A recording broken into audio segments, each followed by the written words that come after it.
If you don't got respect, you don't have nothing in this game, man. Respect, you can't buy it. I can't assign you respect. You gotta earn it. You gotta earn it. You want your name on the back of this jersey to mean something, you gotta earn that respect. You want these colors, these jerseys to mean something, you gotta earn that respect. Snap in, snap down. Every single time you step on this field, man. So we got a great show full of sports.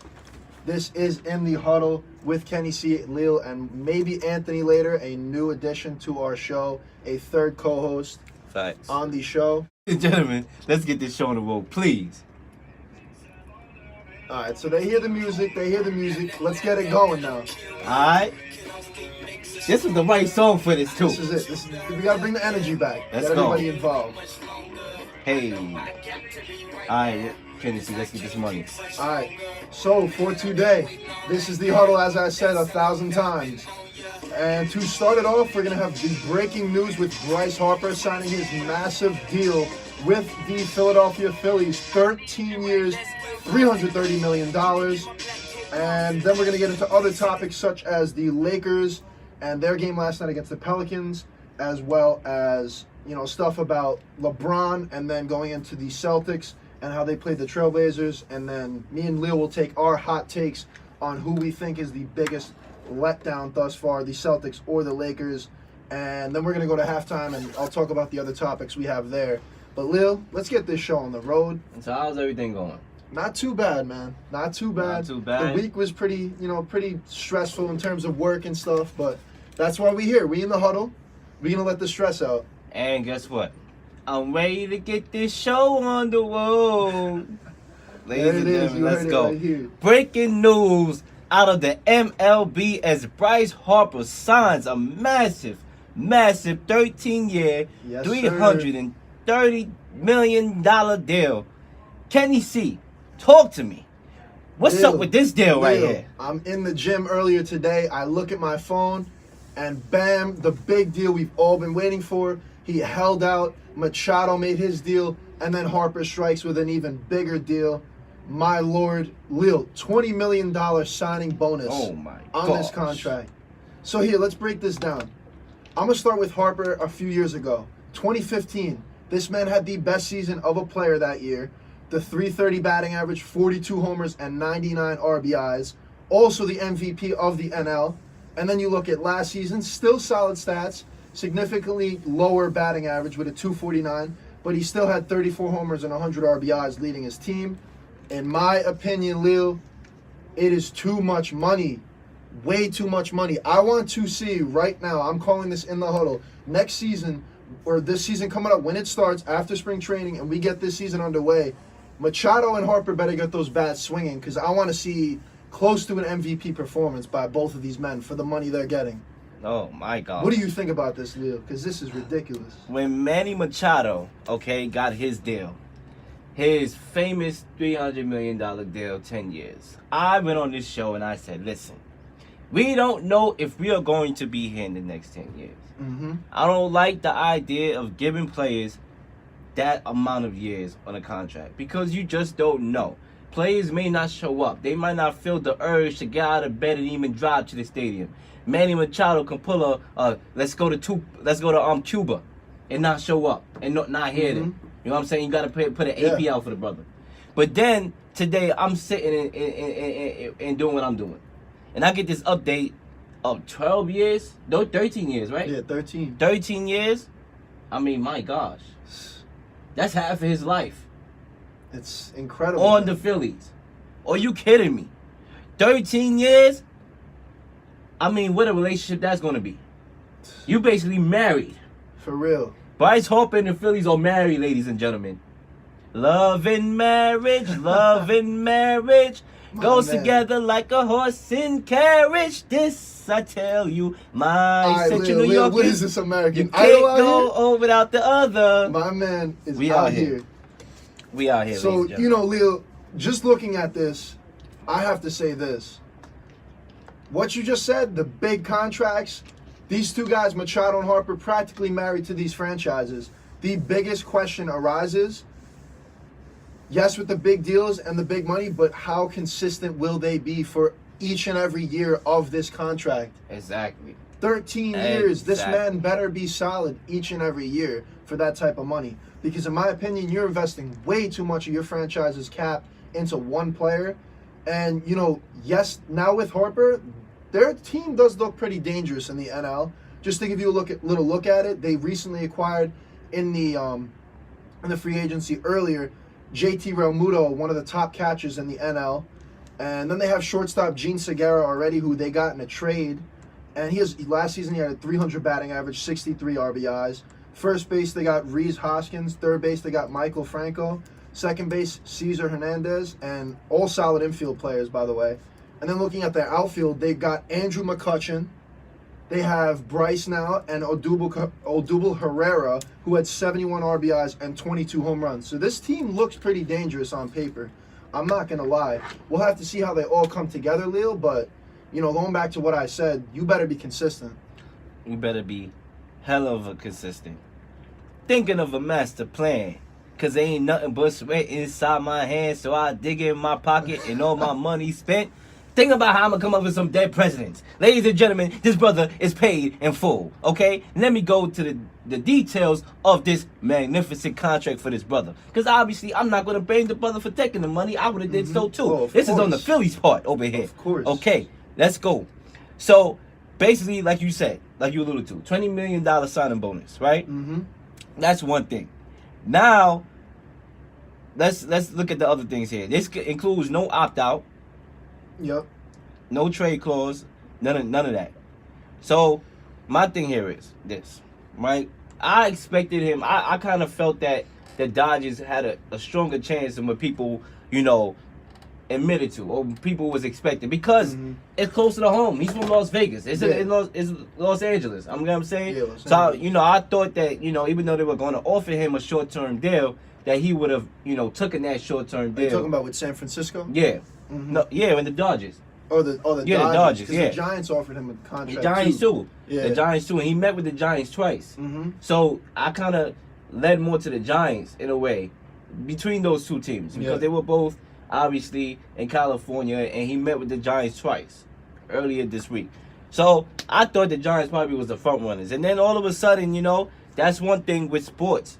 You get hit with a haymaker. Whether it's in the NBA or the NFL, the team that you mainly think a player is going to sign with, sometimes they come out of left field. Baseball, out of left field. The ball whoop, went over my head. Next thing you know, he's a Philly. It's crazy, man. I mean, it's crazy. And so now, the Phillies had the 6th best odds Yeah, I saw from that. Vegas to win the World Series now. Mm-hmm. Gonna be pretty stacked And team. like I just said, with their players on paper, that's looking solid. So And, you know, Bryce Harper and the Phillies will make their first visit to National Park against the Nationals April 2nd and April 3rd for a 2-game series, which is in a couple months. That's gonna be big. That's going to be big. And another thing I would say to you here is, Kenny C, I'm going to go out on a limb. YouTube, what it do? I'm going to go out on a limb and say this. Philly, they the best sports town currently, right now. I know You y'all heard like... it here. Y'all already in the hot huddle. take We on in the the huddle. huddle. As a matter of fact, the request line is 607-753-4819. Once again, 607-753-4819 is the request line. Call up, get in the huddle. But like I was saying, Philly is the best sports town right now, and this is why. Not only because of this deal. I'm not one of those prisoner of the moments. Okay, you sign a free agent that's one of the best in baseball. That's the reason why. No, let's look at the sports. Let's look at the 76ers. That Sixers, stacked man. team that they got. Starting lineup. Crazy. Second best behind Golden State. Football. The Philadelphia Eagles. 2 years ago, won the Super Bowl. Should have went to the NFC Championship game. If Allshaw and Jeffrey know how to do fundamental football and Yeah, catch this a guy's daggone gotta catch the football. ball. They would have went to the NFC Championship, and they beat the Rams that year. They could have went to the Super Bowl Oh, yeah, I again. believe they could have done that. They So could have beat them. you got those. You got the historic boxes that come out of Philly. You got the movie Creed over there making numbers. I mean, historically, Meek Mill is on top. You got a lot of Philly rappers With his new right now. album. You know, Little Uzi Oots or whatever his name is. Okay, you have all those rappers out here. Black Thought. Can I get a thought? I mean, rapping on the mic. I mean, it's crazy. So listen, Philly is winning right now. I had a roommate from Philly. Shout out to him, Kwasim Butcher. What it do? I have a roommate from Philly. He got on the football team as a walk-on, and then he transferred, and now he's playing Division 3 or Division 2 football on a scholarship. I mean, what is not going right in Philly? Everything is going right. Everything is going right. Besides Philly, their hockey team. Other than that, it's going well. The All right, Flyers Philly aren't is doing winning, too ladies hot. and gentlemen. Philly is winning right now, and they are the best sports town right now. They have a lot of stars over there in Philly, and it's just, basically this brother's going to be in Philly forever. Mm-hmm. I mean, honestly, I was trying to think the whole time of another city that has as much stuff going for it, but, there really isn't. I was going to say, New York, because the Yankees are on the rise. I mean, the playoffs. Hell no. Then you look The at the Giants Giants, terrible. The Giants suck. Terrible. The Jets suck. And don't let me get to the Knicks. Oh, we can't even mention the Knicks. I can't even mention the Knicks right now. That's why I held back. I was like, hell no. Even though we from New York, I'm not gonna. We got the I'm best not gonna market. rep New York as the best sport. We got the best market, but we yeah. damn sure don't Best got the foreign best team in quality of baseball. teams. We suck. We suck. Yeah, that's just flat out. I mean, and then I was looking at LA because the Dodgers are solid, but then we got all this drama with the Lakers, and they're not even in the playoff race yet. We're probably gonna jump into that. We're gonna jump into that in a few minutes. I definitely. We're gonna get into that. My thing is here. What team did you think?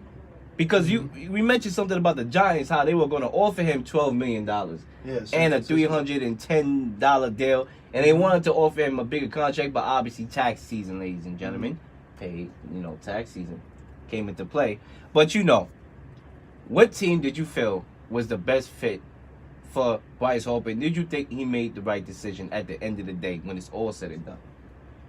So honestly, you had the White Sox, and the White Sox were big, front runners to get him.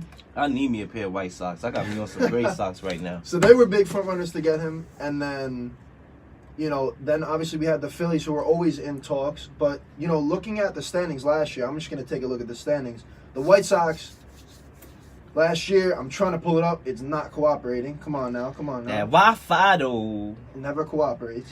Wi-Fi never cooperates. But guess what, ladies and gentlemen? We over here right now in the huddle. Once again, the request line is 607-753-4819. Once again, 607-753-4819. Get a pen, get a paper, write it down, put it in your phone, save it as a contact in the huddle. 607-753-4819. It's approximately 6:15, and he got the notes. Let's go. Looking at these standings last year, the White Sox did not perform too hot. They were way below 500 in fourth place in their Central Division in the AL.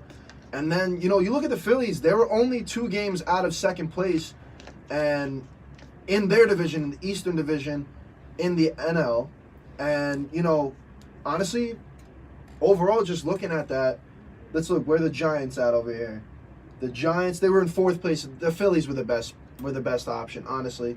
And, once I saw the players that they already had and what they acquired with, JT Realmuto, I was like, all right, if Bryce goes there, I think they got something going. So, going back to what I said about the money, that's a huge thing. They spent too much, in my opinion. But overall, best team, I'm going with the Phillies out of the 3 options that he had to go to. Yeah.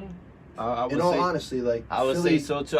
You said, Philly sports is on the rise. So it's on the rise. You get to be with a lot of good names out there in Philly, a lot of superstar names, and you get that amount of money, that amount of years. You don't got to worry about packing your bags and moving from house to house like this is Duck Duck Goose or musical chairs or musical homes, should I say, in terms of homes, musical homes, if you get what I'm saying. And I know y'all people on YouTube is probably like, why this boy got this little water bottle? Please don't watch that. We in the huddle, ladies and gentlemen. Watch the sports, all right? But anyway, ladies and gentlemen, that's what our thoughts are on this Bryce Harper mega deal. Breaking news. We have it as our first topic on this show. I have a headliner topic, so we want to know how y'all feel. Make sure y'all call us up. Call we in. get to the next topic in a few minutes. We'll be back in the next 2 or 3 minutes. Very short commercial break. We in the huddle. Shall be back.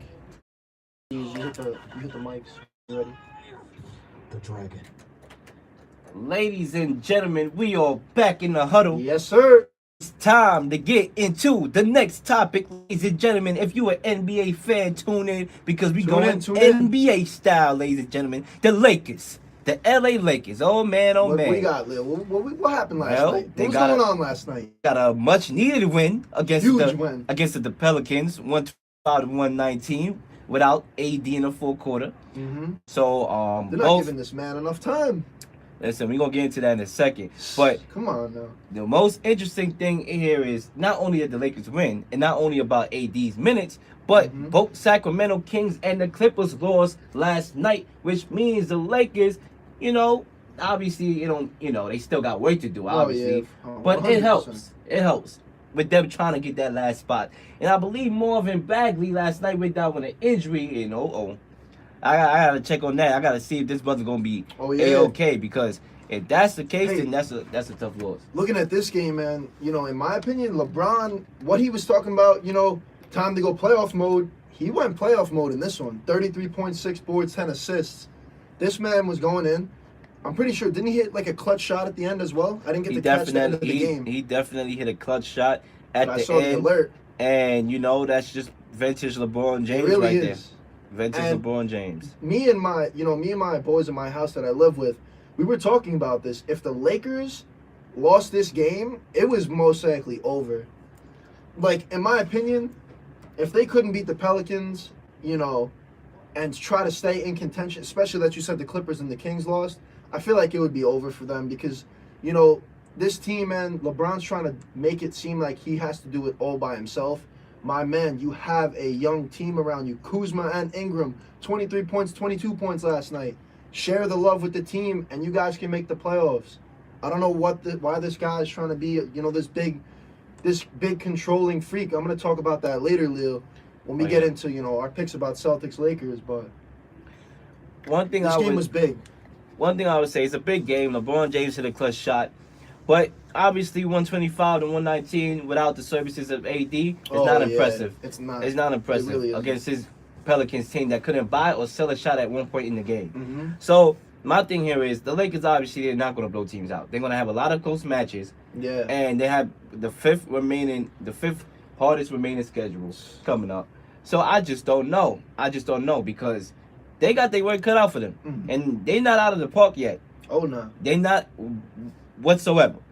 But my thing here is about the AD's minutes being cut. Mm-hmm. What are your thoughts on the Pelicans cutting AD's minutes, not playing him in full quarters? What are your thoughts on that?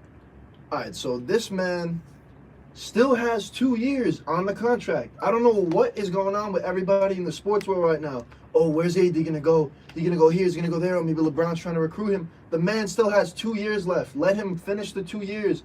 And as for the team, I don't know what you're doing. You try to trade him in this big fiasco of a trade proposal, from the Lakers, try to trade all their players and all that big deal that went on. The Pelicans, man, focus on having AD now. Let him ball out for the team. I don't know why they're doing this. Julius Randle has to ball out for the team when you have a guy that's the top 3, if not the best center in the league. I don't know what's going on. In my opinion, play the man. Get your money's worth as a franchise. You still have him for 2 years on the deal. Play the man. I object. Rebuttal. We in the huddle. That's why we in the huddle. We buttle. That's why we are here. We buttle. We in the huddle, ladies and gentlemen. Let me take these headphones out. I got something to say. I believe this. Much respect is given to this brother AD. Let me start by saying that. Top 3 player in the league. I have him at number 3 on my list. Mm-hmm. Can't be guarded one-on-one. Unstoppable. A nice young talent. But when you go out there and you say I want to be traded and you don't want to play for an organization no more, that organization has the right to not even play you if they don't want to. Why? Because what if I play AD and he gets hurt and he wants to be traded and we have to trade him and his stock goes down because he is hurt and nobody want to take that risk, sort of like DeMarcus Cousins, who was on that Pelicans team, who got hurt, tore his Achilles, and then nobody wanted to even trade for him. But now look where he is. And he got a cheap deal, $5 million playing with the Warriors. And that could have never happened. He's a top player on the team. Yeah, but that could have never happened. You know what I'm saying? But, see, this is why we in the huddle, Lil, because honestly, as I can understand your point, I still disagree with the fact that, why waste the last 2 years on this man's deal just sitting him? Because he wants to leave. He's Yeah, going to but leave. I honestly think He- they should still play him. the Your Anthony goal is Davis- to still win games. Anthony Your goal is Davis. to win games. For what? They're not even going to make the playoffs. But look at the Knicks. Look what the Knicks said. They said their head coach said we're still here to win Don't games. use the Knicks the as an tank example. is not on. Don't Why use are the they Knicks as tank? Why aren't they Don't tanking? use the Knicks who haven't done nothing good in the last 20 years as an example. That's But where they're you're still wrong, trying my to brother. win, though. That's They're where you're still wrong. trying to win. Using the Knicks as an According to the example. coach. Terrible. I don't Terrible know, Lil. example I right don't there. know, Lil. The Knicks. Listen, I say this. If AD wants out and he made it clear, listen, I'm walking out because he do got 2 years left. He's walking out. He made it clear, you better trade me, otherwise I'm going to walk out. And you're not going to get a good value from me. AD is a superstar. You have to get somebody, and nobody can compare, but you have to get some assets that can help your team when you get rid of AD. So if AD plays, and the longer he plays, the more at risk he is for injury. Being a big man is even a riskier thing. 6'10", 6'11". Yeah. So if he gets hurt, his trade stock goes down. Mind you, this is a guy who publicly made it clear that he wants out and he will walk.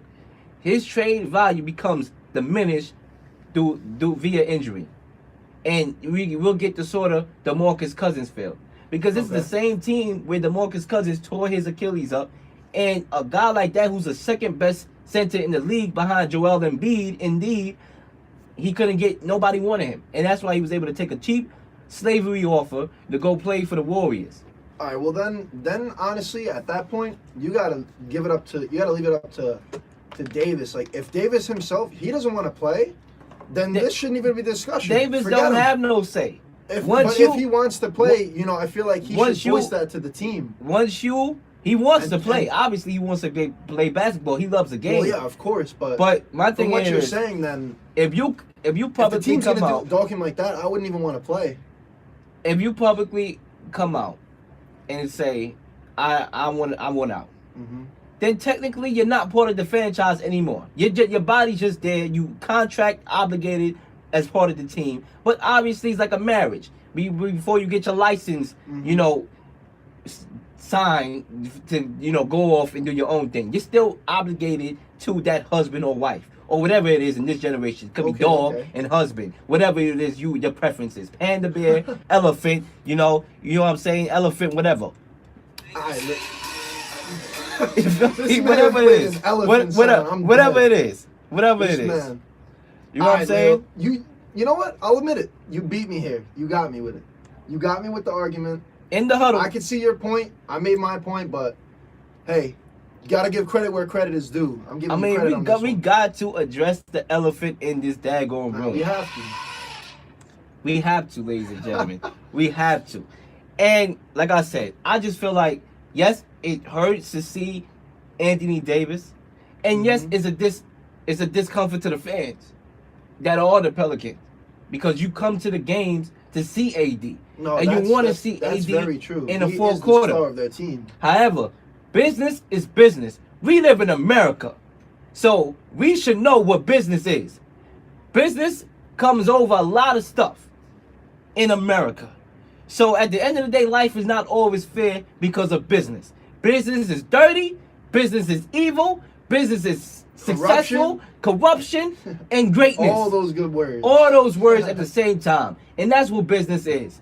And for business, Pelicans, you don't play AD. You don't at all. Because if he gets injured and he tear his leg up, then in the long run, your franchise will be in disarray and will be a lost franchise.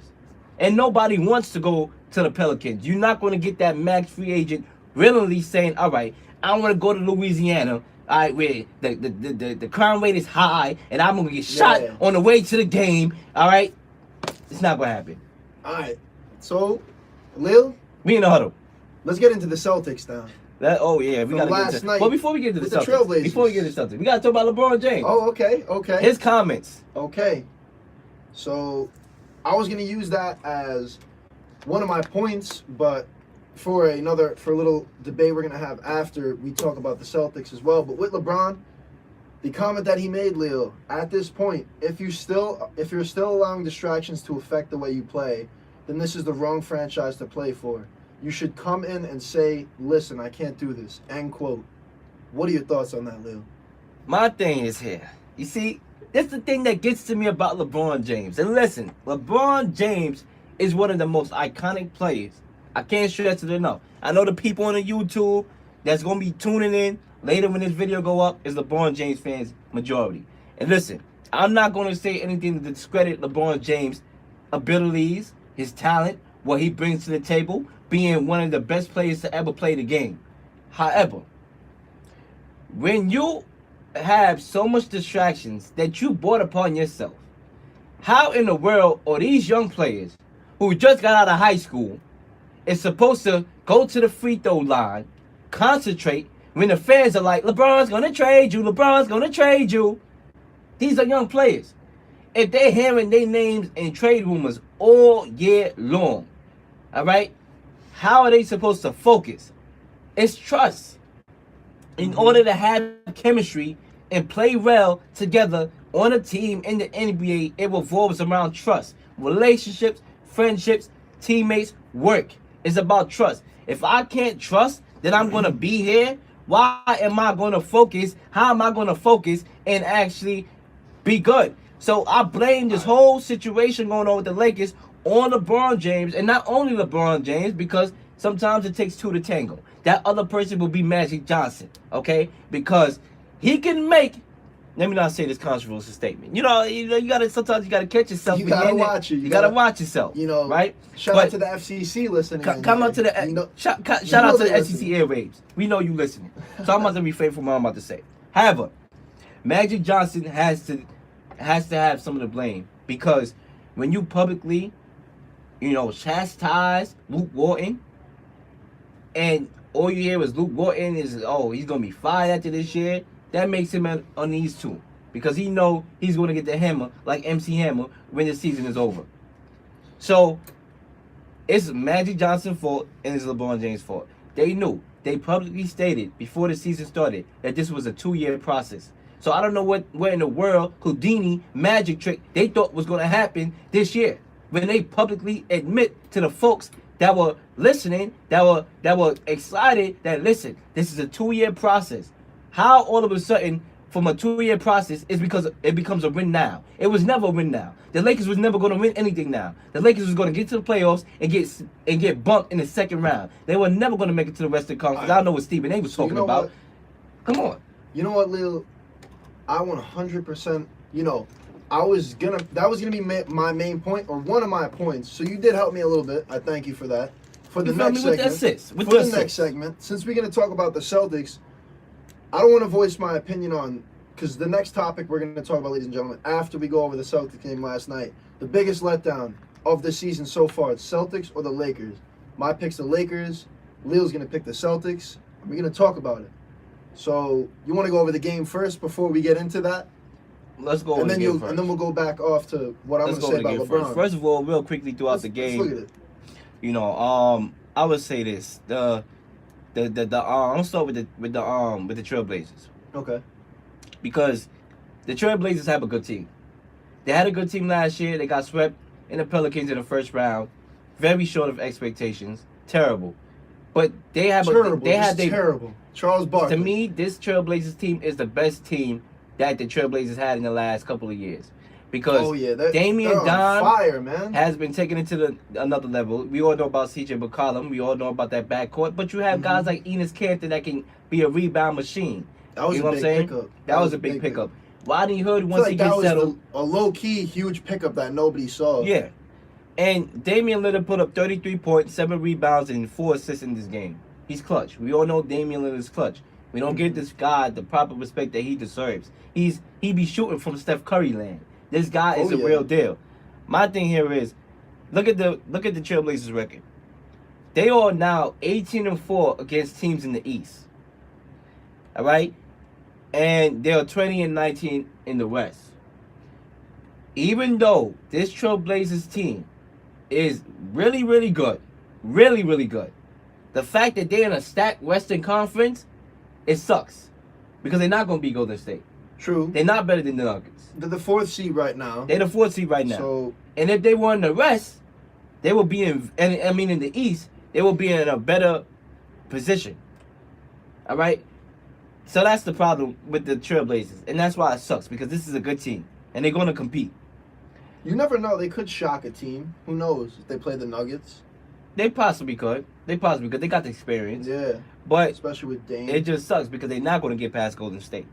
Nah, yeah. So we look at Boston, and I would say this: Kyrie Irving, you got to lead by example. You have to lead by example. I have not liked the last couple of days on how Kyrie Irving has dealt with the media conglomerate. I think it's been terrible. Oh, he's gotten way too into it. He got way too into it. He fed into it, and now it's messing with his mind and it's messing with his play. Even though he put up 31 points in this game, it's still messing with him and the team as a whole. That's that drama aspect. You gotta control that, and you gotta focus on basketball. And if you're thinking about heading to New York, what you think is going to happen? Forget about it. The media will eat you alive for dinner. Forget about it. Okay? So he got to get it together. All right? And I know last week I made a comment. I said, I feel like Kyrie will handle the media, conglomerate easier than KD will. But right now, what we've been seeing from Kyrie, I'm not so sure. He has to figure that situation it's been getting out. pretty juicy. He cannot publicly criticize his teammates. He has to stop that. He has to be a leader. Leaders must lead by example. All right? Boston, they play better without Kyrie Irving. They do. Without Kyrie Irving, they play better. They move the ball better. They play as a team better. True, and that's just the reality of it. But then what about when the playoffs start? They're going to need Mr. Irving. That's what happened last year. That's what's going to You know what I'm saying? But that's why I would throw a little curveball at you. You know what I'm saying? I would put a hot take here. It's getting hot in here. It's getting hot. Nelly just walked up in here. Nelly just buzzed up in here. It's getting hot in here. It's getting hot in here, ladies and gentlemen. Let's hear this tape in the They should have traded Kyrie Irving at the trade deadline. Whoa. They should have traded Kyrie Irving at the trade deadline. Hear me out. Hear me out. Hello? All right, let's hear it. Hear me out. They are going to try to get AD at the end of the year. And they possibly going to have to trade Tatum and a couple assets at the end of the year in order to have a chance of maybe getting AD. Hayward. Okay. I don't know. I don't want Hayward. Right now, Hayward, he hasn't been right balling. now. Yeah, he hasn't been balling as of late. He's not got the same potential. player. He got potential, but he's not the same player. That injury was. I'm not trading nothing for Hayward. That ended him. All right, honestly, Hayward, you're my guy, but I have to be critical. The only thing I'm trading for All right, Hayward is hot dogs. If you're trading, who you gonna pick to trade? You gonna pick Tatum, Marcus Smart, possibly maybe? Brown, and a couple picks that they have. Okay. But instead of trading Tatum, who has a huge upside, oh yeah, what about trading Kyrie Irving for AD? Then you have Terry Rozier in the starting lineup. You still got Tatum. You still got Brown, and now you got AD. But then look, Leo. If you're talking about trading Kyrie for AD, look at the Lakers, man. They gave up their whole team practically, and the Pelicans still said no. Do you think they would accept that? Just one player for one player? If that whole team is not going to Lakers, what makes you think they're going to be good on the Pelicans? If you trading Kyle Kuzma, Brandon Ingram, Josh Hart, all right, Rondo, if they're not good on the Lakers, they basically go into another franchise. What would make them better on the Pelicans? It's true, but I mean, it was good. It was good, honestly. Potential for the players because they're young, they're talented. Yeah, so they could build a franchise. They could build it. I'll get what I see where you're coming from with that, but what I mean? At the end of the day, number one, I'm not going to grant a player that want to leave, that want out his wish. I'm just sorry. I'm not. You're not going to get the wish. It's true from a business standpoint. You're not. It's very I'm sorry. factual. You know what I'm saying? I'm not going to send you over there to LA and then you're like, wee, California love, and you happy and nah, it's not happening. I'm going to see you upset. But my thing is, as hot as that take is, that they should have done trade Kyrie. I don't know if the Pelicans would accept just a 1-for-1 trade. They probably would have. Probably have to be picks included. They could have added somebody to it. They could have added some picks with it. They could have did something. But the Celtics got assets. Because then if the Celtics take away, like, let's say Jaylen Brown or Scary Terry or God forbid Tatum, because he's probably their best rookie talent and that's their second best player of their team behind Kyrie. Let's say they did get rid of a few of those assets. Would the team be as good even having AD? You'd have to break that down. They would be good having AD. AD is a transcendent player. You see what AD do in the Pelicans alone. get them to the Okay, playoffs. that's true. With the Celtics, who was in the Eastern Conference 2 years in a row, AD on that team, to me, that gets them over the hump.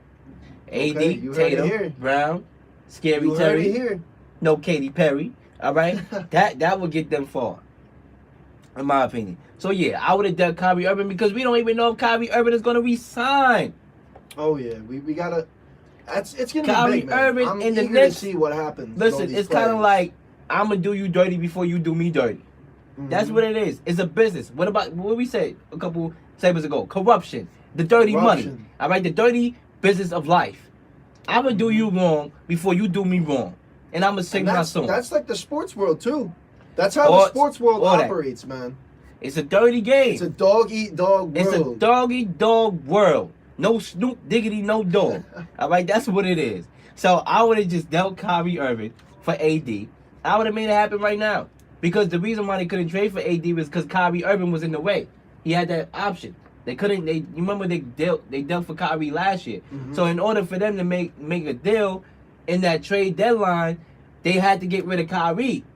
They couldn't do nothing Mhm. else. That's a fact. So they could have got rid of Kyrie, got AD, had AD with Tatum, and Brown or whatever, and then we would have seen what would have happened with that. You know what, Lil? Call up the GM right now.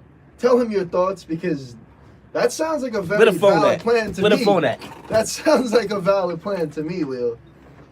Hello, can I speak to Mr. Danny Ainge? There it is. Danny Ainge, how's it going? I'm calling you because I feel like you should have traded Kyrie Irving and got you AD. See, all right? we entertainers out here. We're entertainers right now. We got to keep the listeners. Dago. Gotta keep the listeners. You know, happy. yeah. You know what I'm saying? I know sports, Mr. Danny Ainge. You saw what you did to IT. IT was what, fourth in the MVP race, and you dealt the brother for Kyrie. So guess what? Why not play with the card money again? Thank you. All right, hang up on that fool. I'm gonna hang up with a fool. You're not paying attention. Danny Ainge. Ladies and gentlemen, Danny Ainge. But anyway, that's what I was saying. You know, deal Kyrie Irving for AD. But There it is. let's go to the next Here we point go, that we Lil. have. Here we go, Lil. Who has been the most disappointing team so far? The Lakers or the Celtics? So, Lil, going off of what you were saying earlier about LeBron, when you dished that little assist, I'm going to go off that. And I'm taking the Lakers. In my opinion, they're the biggest letdown. You know, starting with they're willing to put up almost all of their young talent and young players, all their potential in that, you know, trade talk with the Pelicans for AD. And that right there definitely deterred the team. It definitely brought down the positivity and the whole chemistry vibe with why are we even playing for this team if they're going to put up, you know, they're going to put up all of us on the trade block. And then you have LeBron, who made the big decision to go to the Lakers, predicted to make the finals as a whole team. You know, everybody thought, oh, LeBron's going there. Look at all this talent. It's in LA. They're going to go to the finals. They're not even in playoff talks right now. They're the 10th seed. And going back to the quote, you know, to add on to the drama with LeBron, talking about if you're going to still allow distractions to affect the way you play, then this is the wrong franchise to play for. Then, Mr. James, this is the wrong franchise for you to play for because you're the one bringing all the distractions to the table. You publicly lobbied trading, you know, players such as Kuzma, Ingram, Ball, you know, Zubac. What are you doing, man? You're literally publicly lobbying players that you're playing with still on the team. You're not the GM. You're not the head coach. You're not the owner of the team. What are you doing? Just play basketball, LeBron. Stop getting so much drama into the locker room and into the team as a whole. It's not a good look. Go, act in Space Jam 2 for a little while. Maybe you need to come back and reassess yourself. But in my opinion, Lil, I'm taking the Lakers. They've been a letdown. They've been a mess. And I really don't like what LeBron's doing. I don't really like how my stomach is growling right now. I'm over here starving, man. Starving like Marvin the Martian. I'm over here like I gotta get me some food after this, after I leave here. But anyway, I'm still here for the Central New Yorkers, and I'm still gonna put on a great show for today. But anyway, right? I would say this. Excellent points that you brought up. You know what I'm saying? I'm not gonna knock your points at all. Thank you. You know what I'm saying? But I would say the Celtics. After all that rant that I just did with the Celtics, I gotta go with the Celtics. They have been the most disappointing team so far. And like I said, excellent point for the Lakers. I believe they right up there. I'm going to the Celtics. And this is why. The Celtics, when the season was over last year, was predicted to be the front runner, an almost automatic lock to be in the finals this year. They got bumped twice in the Eastern Conference, back-to-back years, against Cleveland, for LeBron James. And they were predicted to be in the finals this year. All right? Hands-on favorite. And to just come out, not get it together. All that talent on that roster, starting from Tatum, Marquise Morris, Scary Terry, no Katy Perry. I mean, all that. I mean, Al Horford, underrated center at times. You know, Aaron Baines and all that. You know what I'm saying? To have all that talent on your roster, and you're in 5th place in the Eastern Conference, which is good, which is heavy. I mean, they but it's not the better than the Lakers. But it's not the Western Conference. It's true. You know what I'm saying? The Lakers are in the West, and yes, they haven't been playing. They should be a top team. I don't know what's going on. The Lakers is in the West. Yes, they haven't playing their best. They still a mess, but they can contest. Hey, you know what I'm saying? That's the balls right there. I hear you. But the East obviously is way more improved, but still. Yeah, definitely. The Celtics should be sitting way better than what they are right now. All right, they could possibly play the Pacers or the 76ers in the first round and get bumped. With all that talent. True. With having who we started calling the best head coach in the NBA, Brad Stevens. You have all that together. You have Kyrie, Uncle Drew, what it do? Clutch. And it's just like... You know, I will say this. Again, like you said about me, I hear your points. Extremely valid points. And then just thinking about what I'm hearing all together with both of, our arguments. We got to see down the stretch which team will be better off in terms of when the playoffs come up. Because the Celtics right now, yes, it's the East. The West is obviously better. With the East, who knows? They could get their stuff together and, they'll still be in the playoffs. And Kyrie, I'm sure, will ball out in the playoffs because that man's a different breed in the playoffs. Oh, yeah. And then you can look at the Lakers, and in the future, we got to see where they're going. Yes, they got a big win against the Pelicans, but like you said, Leo, toughest schedule in the league remaining. Definitely going to do a number on their players and, their team as a whole. They're going to be beat up. They're going to have to play hard all of these games, not to say they shouldn't be, but they're going to have to go, the extra mile just to try to get into that 8th seed and make the playoffs. So down the stretch, who's going to be there? Who's going to be in the playoffs and better suited to make a run? The Lakers or the Celtics? You know what I mean? But when you look at it, right, the Lakers... But if we're talking about the past season, then yeah, they've both been pretty terrible. Like throughout the season, the Lakers and the Celtics, they've both been on the decline. But who will pick it up going forward? The Lakers, but the one thing is, we didn't really expect the Lakers to do too much. I mean, you have brand new faces, you have a bunch. They got LeBron, man. With LeBron James, obviously. All that hype. But I just feel like with the Celtics and all their expectations to, just to be losing games like this at home when they should be winning. They're playing lousy. The number 5 seed, possibly get bumped in the first round. Weren't they the first seed earlier in the season? They were top 3. They were the top 3. They were the top 3. But they, you know what I'm saying? They're not even the first, second, or third or fourth best team right now. It's just a mess. They have the talent. It is.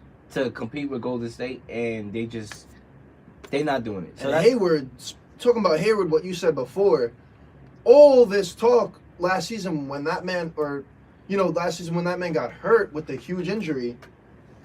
What are you doing, man? You gotta put in extra time. And I know you got hurt, and that injury was significant, and that definitely is going to set you back. But they need you. That team needs you to be an asset for the team. He just can't get it together. You know what I mean? It's a He's mental got to find thing. something. It's a mental thing. Got to find some inspiration. It's a mental thing because they need him, and they need him. So moving on to some football. Let's get some football. All right, let's get some NFL. Oh, you talk. ready for some football? Who's ready? The Huddle party. Let's get into some football right now. Let's start off with Nick Foles. Yes, sir. What's good with the news? The Eagles will not be franchising Nick Foles, which means he is set to become a free agent. Which team should make a one at Foles, or which teams who has the best chance, and should have? I'm gonna have another question for you. Okay. After this, a double part over a double part, maybe a triple part. Okay. Should the Eagles have kept Foles over Wentz? Okay, so we in the huddle. Just to assess the beginning part about Foles becoming the free agent, you know, they did it right. He did it right in Philly. The Eagles made a tribute video for him. All he's done for the city. They did it right. You know, they're sending him off correctly, and he's gonna, you know, assess where he wants to go next and continue his career and maybe start a playoff run for another team. In my opinion, the best team that he should go for right now, I'm taking the Jaguars, because just to give you a little look at Blake Bortles and how much on the decline he has been. His stats last season: 2,713 yards, 13 touchdowns, 11 interceptions, with an overall QBR of 79.8. That's nowhere near where he should be, because a couple seasons ago he was balling out, and it seems like now he's on the decline. So I think that the Jacksonville Jaguars should take Foles, and I think he's favored to go there. I think they should take him. I think that the dual threat, you know, having Fournette and Foles would be a solid, you know, setup for them. And even though in the past Foles has never played a full season, which is kind of shocking to me, he has the Super Bowl experience. Was the MVP of the Super Bowl. So I feel like that's a good fit for him. And, you know, the Jalen Ramsey and his defense, they're not too bad. We'll see what they do in the draft. Maybe bolster the defense. Defensively, they should be fine. So, you know, I think that's a good pick. But before I get to the part 2 question, what's your pick? Who do you think the best fit is? I think the best fit is just like you said. I agree with you. I think it's Jacksonville, because Jacksonville, you know, they have Leonard Fournette running back. You know what I'm saying? They can be able to run the ball. Defense, Jalen Ramsey. Obviously, they need to patch up a few places on the defense, but they still have a quality team that was, one game away, should have went to the Super Bowl 2 years ago. So AFC obviously the offense couldn't put it together last year, and that was their main problem. And you know, when one side of the ball is not performing well, it affects the whole team. That was what happened with the Jacksonville Jaguars, in my estimation and my analysis last year. So I believe Mick Foles to the Jaguars is a perfect fit. His quarterback coach went over there in last season. Okay. So he has his quarterback coach over there, familiarity. I think that is a no-brainer. It's a good fit. It's a no-brainer. So to wrap up this first half, let's debate this topic, and we're going to get into Kyler Murray after the Huddle news in the second half. Yes, sir. But to wrap up this topic, should the Eagles have kept Foles over Wentz? And I would say this. It's interesting. It's really interesting. And this is why. Because when you think about it, it's a tough call. Because the Eagles' offense looked better with Mick Foles behind center. It looked better. Lots of playoff experience. Won a Super Bowl. Lots of playoff experience. Went up against a Bears team last year and won that game. Obviously, a field goal kicker couldn't, make that field goal. But still, they put him in position to win, and they won. You know what I'm saying? Nice drive to win that game on a 4th and goal touchdown. Excellent. He was operating that system perfectly, made Doug Peterson look even better as a coach. You know what I'm saying? Not saying that he's not a good coach, but, you helped it. You know what I'm saying? Obviously, with the gutsy decisions in the Super Bowl, and you was able to connect, you helped the brother look even better. I believe it would have been even more interesting if Alshon Jeffrey caught that pass. What if he caught that pass against the Saints? The big what-if question. You know, and they scored, won the game 21-20, and went to the NFC Championship against a team that they beat that year, possibly, won that. Who knows? Go to the Super Bowl. Who knows? Could have had another ring. And if Foles had 2 rings, you're going to move on from a quarterback that won you 2 rings in a row? It's interesting. However, that's a what if. They didn't win that game against the Saints. They lost. We're coming back to reality. And it's just that, Wentz is going to give you more years. He's younger. He's going to give you more years. That's your future right there. He's big. He's a tall quarterback, strong arm. You saw him do athletic plays, run and throw the ball far off the run.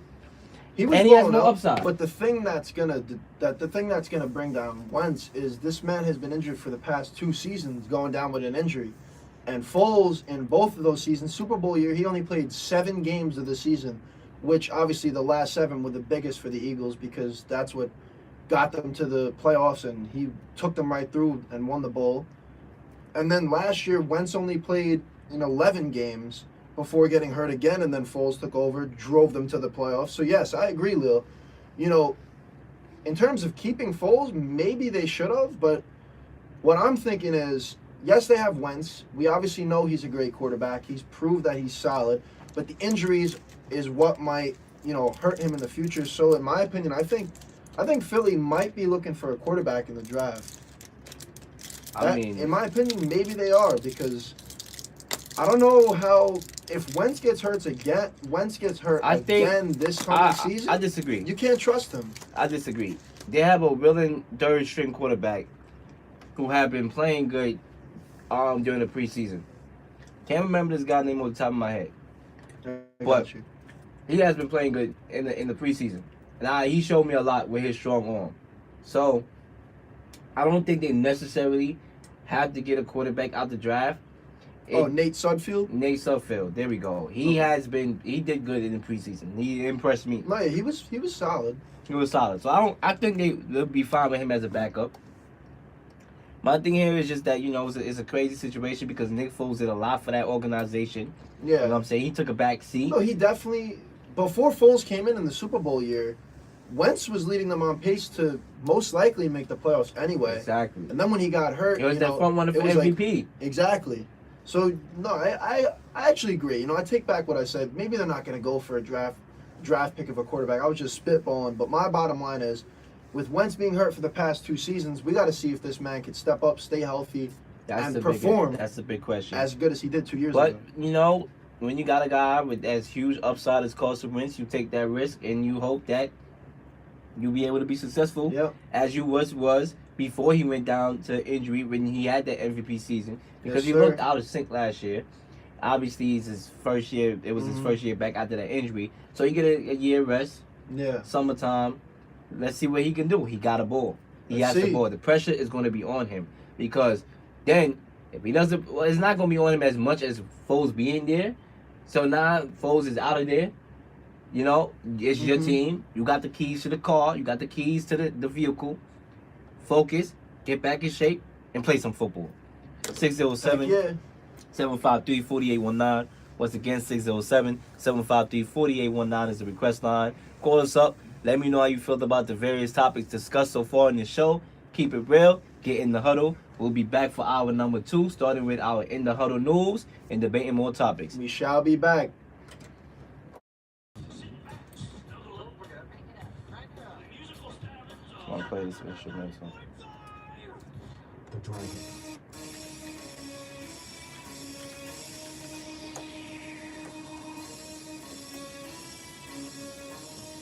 And we are back.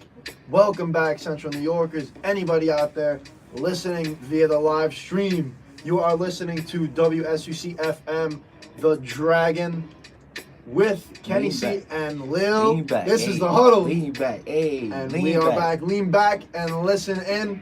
The Huddle news starts now. Johnny Manziel cut from the Montreal Alouettes and the CFL Canadian Football League after violating terms of his contract. Oh my Lord.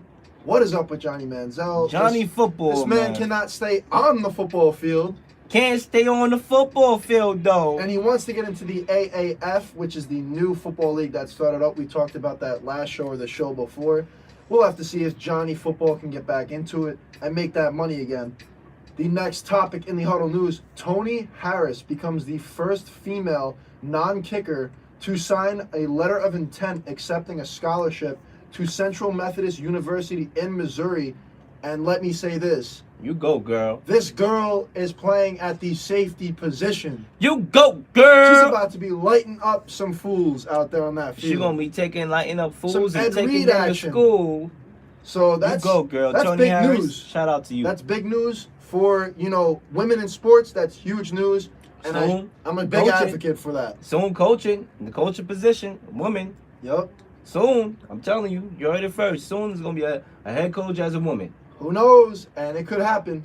Take it away, Lil, for the next remaining topics of the Huddle news. In the Huddle news at number 3, our next In the Huddle news segment, we have Kareem Abdul-Jabbar, who is putting his 4 title rings and other memorabilia up for auction. Hopefully he don't get busted like OJ for doing that.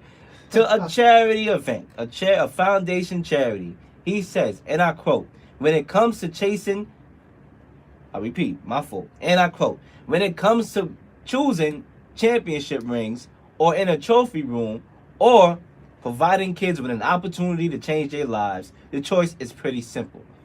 He said it all, ladies and gentlemen.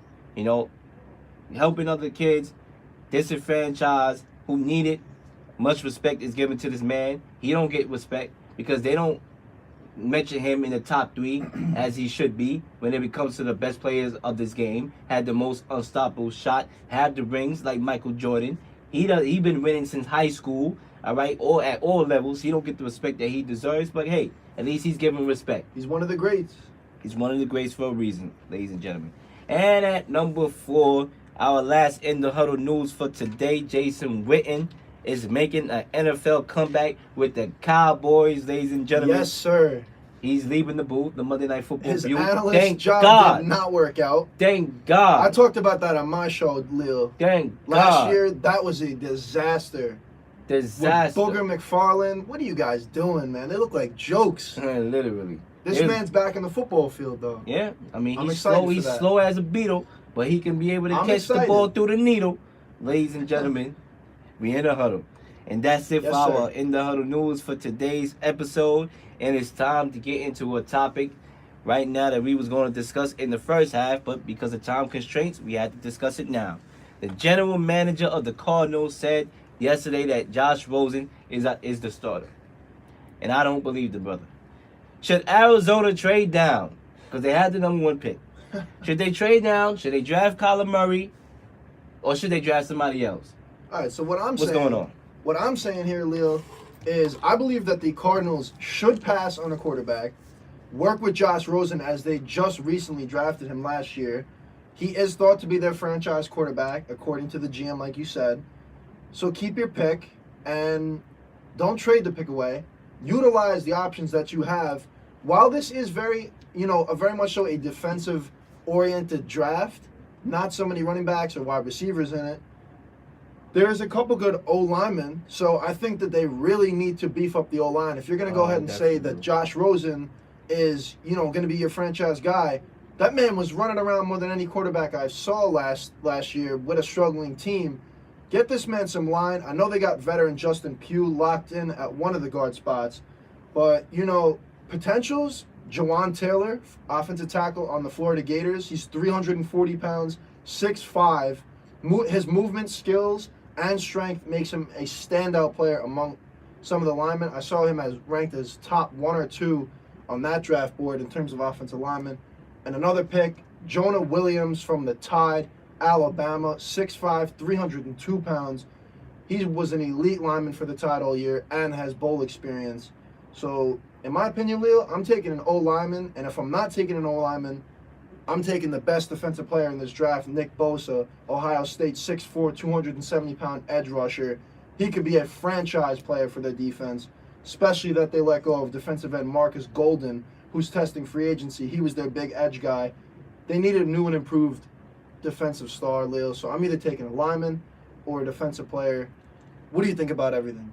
I mean, we all know about that horrific offensive line who couldn't block a fly. I mean, it was just terrible. It was a disaster. If I was Josh Rosen, I probably would have fled the country because I don't want to get hit too much. I mean, it was that bad. But when you think about it, a couple weeks ago, I said on the show that I believe that Arizona is going to trade Josh Rosen and draft Kyler Murray. And I believe they should do that. Why? Because don't let these people fool you. Cliff Kingsbury like Oklahoma's quarterback, graduate quarterback, Kyler Murray. Mm-hmm. They do. They love him. They excited with him. He can fit the scheme. He can fit the scheme. He can fit Cliff Kingsbury's system, that air raid, fast-paced offense. That fits his system best. If you are basically rebuilding, starting the franchise over Larry Fitzgerald, obviously, is on his way out the door, and you're a coach in the market, right, where coaches get fired like that. I mean, you got coaches that they first year get fired. Steve Wilkins, sound familiar? Mm-hmm. They didn't even let this brother get a chance. I ain't gonna even get the chance. He didn't even get a chance. 6'9" He didn't get a that chance clown to pack his bags, to pack his home. Did not get a chance. He didn't get a chance to move in. He got 5. You gotta do what's best for you. And if Cliff Kingsbury think that Kyler Murray fits his system best, you draft Kyler Murray. You know, you say goodbye to Josh Rosen, you trade him off, you draft Kyler Murray. Number one, your offensive line is terrible. Yes, you want to draft somebody from the offensive line. Yeah, get a lineman late round. But true, you can get him late round, and chances are one person's not going to change the whole thing. You still going to have work to do. Kyler Murray, with his ability to run, because he can run, he's one of the fastest players I've seen in previous years. He can make that offensive line better by his mobility. And he can be able to have a strong arm, which he does, and he's accurate with the deep ball, that air raid, fast, mobile quarterback. You know, Cliff Kingsbury had Pat Mahomes as his quarterback in Texas Tech. He had a strong arm. He was able to move. But then imagine having Kyler Murray. Then, Lil, what about the thing that I saw recently, that Kyler Murray is not going to showcase most of his skills in the NFL Combine? I mean, that's why we got these college tapes. You know what I'm saying? In the Combine, who knows? And he will throw at his pro day. Size be? He will be throwing at his pro day. So True, he got the pro day. But will his size be a factor that will tear down Arizona with that terrible line if they don't bulk it up? I mean, you know what I mean? Russell Wilson, Drew Brees. True, but who's to say he comes out and plays like them? Obviously, it's a deficiency. Mm-hmm. But I believe in his brother talent. He showed me a lot. He's a Heisman winner. So I agree. I agree with the fact that he has a lot of potential, and I don't know if the Cardinals will draft him, but without a doubt, he's getting picked early and often by a team that needs him. But I just feel like he should. You got that connection right now. You got that gut feeling. I have that he's gut feeling. Go there. And to any team that passed from Kyler Murray, good luck. It's gonna haunt you for the rest of your life. You heard it here. You heard it on the Huddle. I believe in this brother. You heard it on the Huddle. I believe in this brother. You know what I have to say also? To add to your point, Lil, yes, the GM is saying, oh, Rosen's our franchise guy. He's probably just, what if that's just disguise, and this man's going to shock everybody and get Murray, like you're saying, first? I think that's what it is. I think that's what it is. Could be just a blanket covering it. It's a blanket. I think that's what it is. I think they're going to do that. I think that's what it is. You heard it here, ladies and gentlemen. But it's time to get into Kenny C's Hockey Talk. Kenny C, this is your segment. This is a new segment. We introduced some new stuff. You know what I'm saying? Obviously, I got the boxing. I'm going to go after Kenny C. You got the hockey. So me and Leo, we each have, our specialized sports that, the other doesn't know so much about. And that's why we got this segment. So one of us can go in about what we like. Another person going about what they like. And you know what, Leo? Let me just say something about the huddle really quick. When you in a huddle, usually it's just the quarterback, one player calling the plays. We got multiple quarterbacks in this huddle, and we calling all sorts of different plays. Exactly. So I'm going to get into this. Kenny C's Huddle Hockey Talk.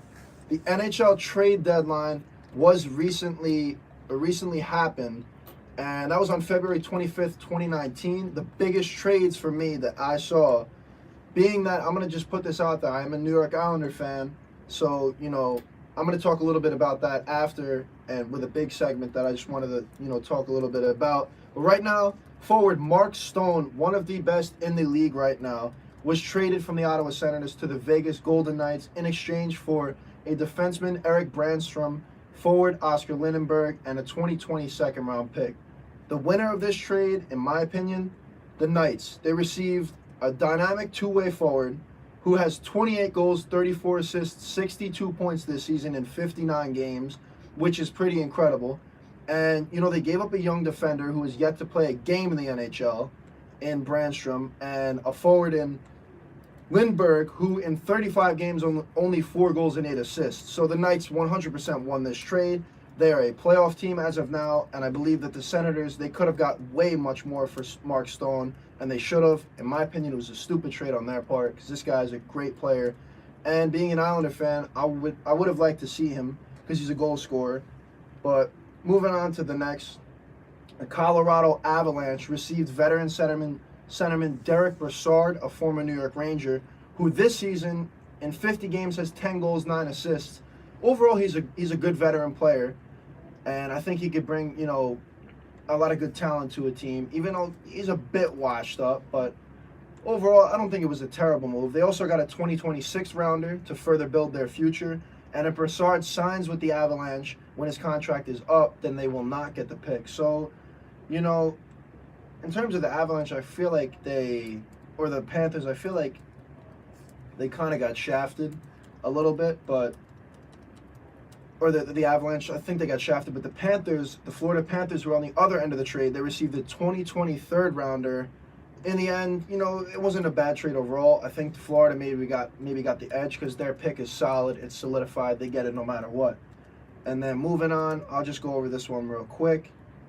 Take your time, my brother. Take your time. All right. I got you. Philadelphia Flyers, they traded away their longtime winger, Wayne Simmons, to the Nashville Predators in exchange for a right winger, Ryan Hartman, and a 2020 conditional fourth-round pick. Who wins this trade? I'm taking Simmons. You know, stats this season, 16 goals, 11 assists. He has a total of 27 points. That's not too shabby. He's like a solid second, third line forward for you. And he has veteran talent, so he'll definitely bring, you know, some good energy to your team overall. From a player standpoint, Simmons is better this season than Ryan Hartman, who's the other forward in the trade. And Philly received the draft pick, so I think Philly won this one. And then I'm going to go over one more trade and then a little bit about the Rangers and the Islanders to wrap up the segment. Last trade, centerman Matt Duchene and defenseman Julius Bergman were traded from the Columbus Blue Jackets to the Ottawa Senators in exchange for forward Vitaly Abramov, forward Jonathan Davidson, a 2019 first-round pick, a 2020 first-round pick if Duchene signs with Columbus. So clearly in this one for me, it's the Jackets. You know, they're a playoff team. They added an electric forward, Matt Duchene, to their team. Very fast skater, great all-around player. And, you know, they may have gave up some picks, but honestly, picks in the NHL, unless you get a top-tier guy, it's not like the NFL or the NBA where, oh, no, like, we just lost that big pick. Like, it's not really like that in the NHL. It's more focused on the farm system and the younger teams. I don't know if it's called the farm system, but the minor league teams, and usually teams bring them up, players from different countries, stuff like that. So overall, the NHL draft is not huge unless you get a top player. Also, the Jackets did not have to give up their top prospect, Emil Bernstrom, you know, which is a plus because he has a lot of young talent and a lot of potential for the team. So overall, I think the Jackets won that trade, and they're looking pretty solid in the playoff push right now. Then to take a look at the New York Rangers for all you Ranger fans out there. It seems as though the Rangers have been planning on a full rebuild of the team. They traded away some big names, starting by trading one of their most productive and playmaking forwards for, you know, a little less than the past decade in Matt Zuccarello. This season, 12 goals, 27 assists, 39 overall points. That's pretty solid. And, you know, this is on a Rangers team that is in the bottom three of their division. So Zuccarello has had some great seasons for the Blue Shirts, and it's a shame that they got rid of him. All the Rangers got in return, a 2019 second-round draft pick, a 2020 third-round pick, which is good for getting young talent to the team, and I think that's what the Rangers are doing in the future. You know, they're going to try to get young talent to the team and build a younger team, sort of like the Islanders have done, and now the Islanders are looking pretty solid, so I figure the Rangers are trying to mimic that and get some young talent going. This trade right here didn't really make any sense to me at all. I understand you're trying to get a rebuild and you want to get rid of cap space, but why would you get rid of this man? Kevin Hayes, he has been huge for the Rangers. This season he's been solid, and past seasons he's been a great player. You know, they traded him to the Winnipeg Jets in return for a 2019 first-round pick, so that could be big just because it's a first-rounder. They could get, you know, the next big guy. But, and they traded a winger, Brendan Lemieux, and a conditional pick. So the Rangers received all of that, and they gave away Hayes, who's a very fast, great skater, solid forward, 14 goals, 28 assists this season. In my opinion, that move right there was a bad move. Going back real quick to the Zuccarello trade, you know, Henrik Lundqvist, when interviewed about his thoughts about it, he literally couldn't even utter a word. He was choked up and on the verge of crying because, you know, him and Zuccarello go way back. Obviously, they made the cup together. They didn't win the cup, but they have a lot of experience together. And, you know, it's a shame to see players split apart like that. Overall, now I'm going to talk a little bit about the Islanders. And, Leo, that's going to wrap up my Huddle hockey talk. So, the biggest disappointment for me in this draft, overall, I'm a little two-sided about this, but the New York Islanders who are having one of their best seasons in quite some time, are in first place in the Metropolitan Division, about 2 or 3 points in first, and they have games in hand on almost every team in their division. So they didn't make any moves whatsoever for yet another season to improve their young, talented team as they continue to push ahead for the playoffs. My opinion, I'm two-sided. One side says, yes, they needed another goal scorer, another offensively productive forward to give the team that extra piece in order to make them a more dangerous team. The Islanders, who brought in 2 seasons ago, I forget which, but very recent, new Hall of Fame leadership last year in their executive Lou Lamoriello to improve the team's talent. And in this year's deadline, he sat back. And instead of going for guys like Mark Stone or Artemi Panarin, another great young forward who I didn't really talk about, but he's been outstanding this season. He didn't go for guys like that, and he didn't make moves for any big players that are going to score goals. But the other side of me says this was not so bad because Lamoriello, very experienced with managing NHL teams. From what I saw, I guess he believes the Islanders have enough talent with the group moving forward. Him and Barry Trotz, the head coach of our team, who won the Stanley Cup last year with the Washington Capitals, they believe in the team. They believe the team has a lot of potential. They believe they can get it done with the group that they have. And for the stuff that Trotz and Lamoriello has done for the New York Islanders has been incredible. They improved their defense insanely. They're one of the best defenses in the league right now, and probably the best goalie duo in the league right now with Thomas Greiss. With Thomas Greiss, and I don't know why I'm blanking on his name right now because he's been better than Greiss right now. I apologize, completely blanked out. Thomas Greiss and Robin Leonard. Excuse me for that. Leonard's a veteran goaltender. He's been battling with, not many people know this, some mental illness, and he's put that aside, put the team on his back in goal, and he's been outstanding. Great defense around him. My opinion, their offense might not cut it as much to get to the cup. Will they make the playoffs? I strongly think they will. They're a great, talented team, and my concern is that they have the third fewest goal-scoring offense in the Eastern Conference. So maybe they did need another presence, but at the same time, we brought back Thomas Hickey, our defenseman, and Andrew Ladd, a solid two-way forward, veteran forward. I don't really like the guy too much, but he's not that bad as like a third liner. And overall, I think that their logic is they didn't want to deter the chemistry that the team has, and they're a very strong team. They believe in family overall, and I think they're going to be solid moving forward. Tonight, the New York Islanders play the Toronto Maple Leafs. This is a big game for many people that are Islander fans and hockey fans in general, because last season, John Tavares, I hate to say the guy's name, our captain for many years, drafted him in 2009, brought us to, the playoffs, got us a playoff win, first time in 20 plus years. Love the guy. He said he wanted to stay on the island when he was moving towards the end of his contract. He dogged the New York Islanders, dogged the fan base. I'm a big fan. I'm never going to wear this man's jersey again. I only have it because it was a lot of money. And, I might as well just put traitor on the back of the jersey because this man dogged us. And overall, we're better without you. We're first place. We don't need you. We need another goal scorer, but we don't need you per se.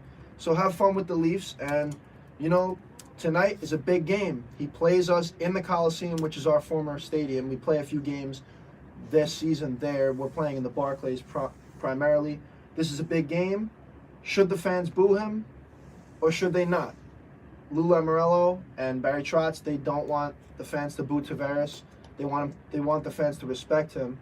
In my opinion, yes, I respect what he's done. He was a great player for us season after season. Great captain, but for what he did in the end, it's all about how you leave a team. Disgusted with that.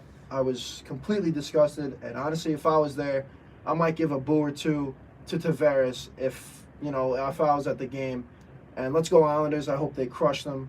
That is the end of Kenny C's Huddle Hockey Talk. Went on for a while there, Lil. I got to give my voice a break. I needed that break. Thanks for the break. I needed that. I was choking up here. Let's hear the real Lil. It's time for some real Lil boxing, ladies and gentlemen. Kenny C did his thing with the hockey. Now it's time for some boxing for all y'all boxing fans. All right, I'm going to start off with breaking news from yesterday. Tyson Fury has pulled out of the Deontay Wilder rematch that was supposed to be targeted for March or May 18th, actually. May 18th, it was supposed to be targeted at the Barclays Center in Brooklyn.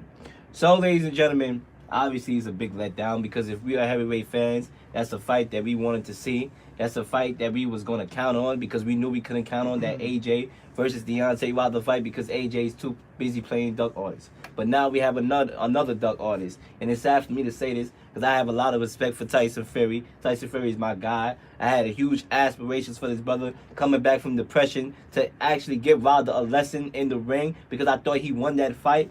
And to see this brother pull out of this rematch, you know, they got that, you know, you got his saying, there's only one Tyson Fury. But I say here on the Real Deal show with Kenny C in the Huddle, there's only one duck artist. And that's Tyson Fury, ladies and gentlemen. I'm disappointed right now in Tyson Fury. Like I said, I wanted to see that fight. That first fight was amazing.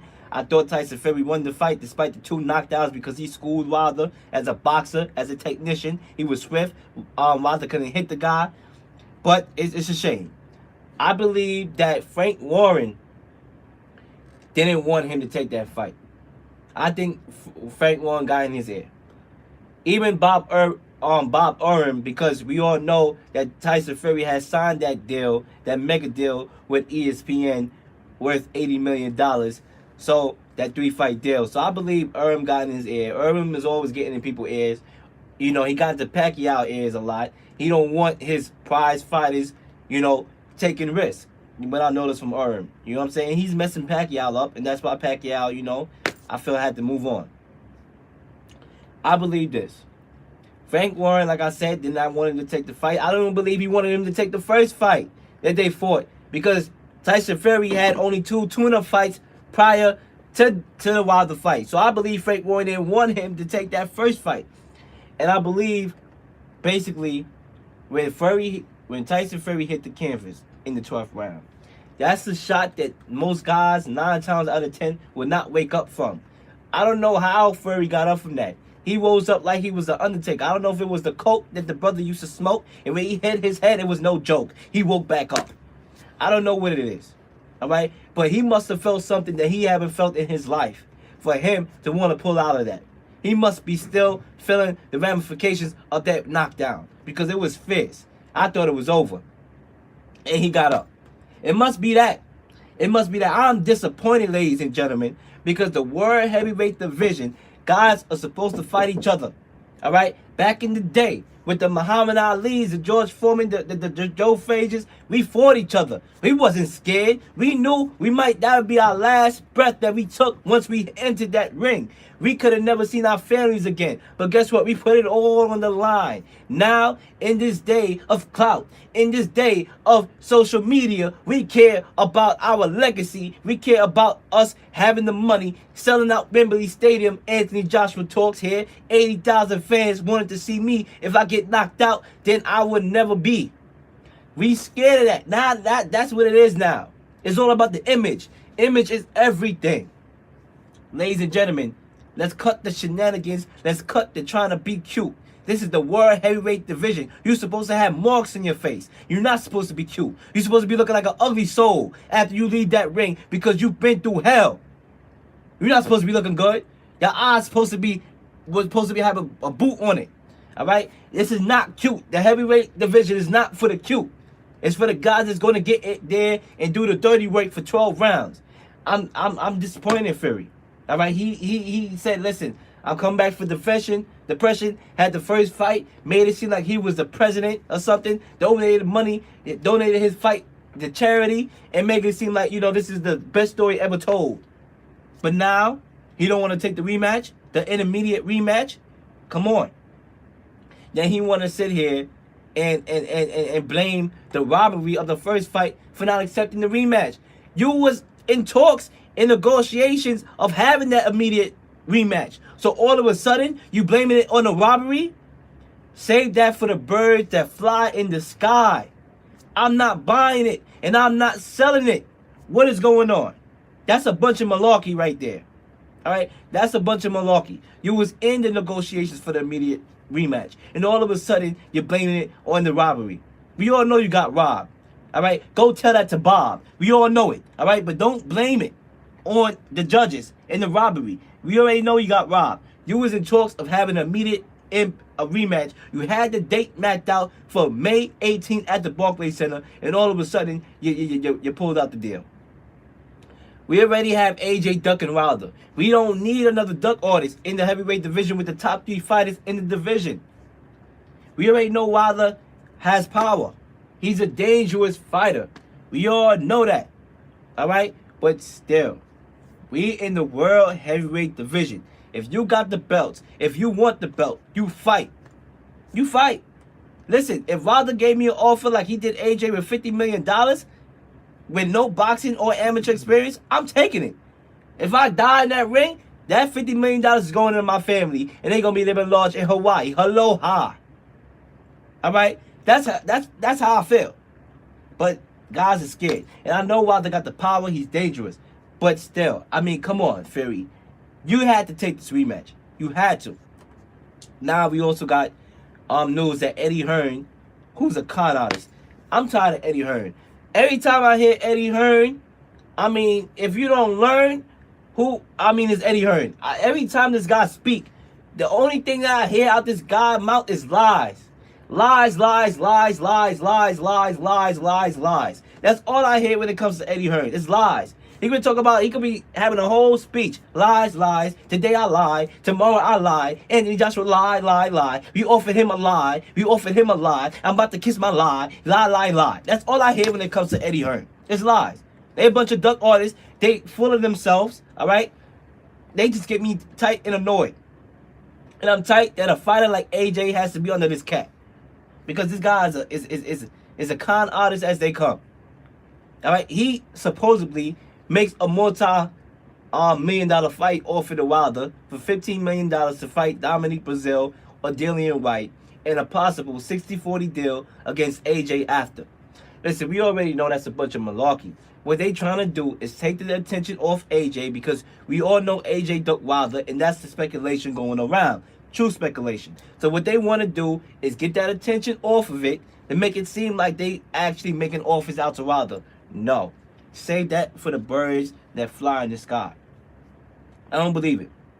All right, I don't believe it till I see it. I do believe, however, Wilder possibly will fight Dominique Brazil next if I'm a betting man. And I'm not a betting man. I'm not in Las Vegas. I plan to go, but guess what? I ain't going no time soon.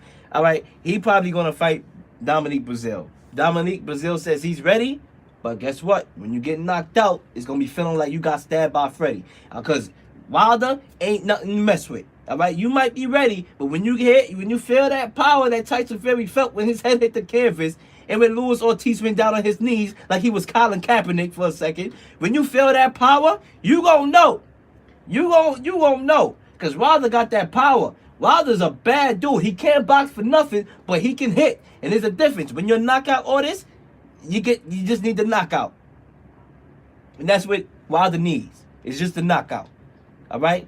Luis Ortiz wants his rematch. Luis Ortiz gave Wilder the one for his money. Luis Ortiz, I would like to see that rematch because Luis Ortiz had Wilder on the ropes, but he ran out of gas with his old you-know-what. All right? It happens. All right? It happens. I would love to see that rematch right there, okay? But Fury now, going to talk to Fury right here.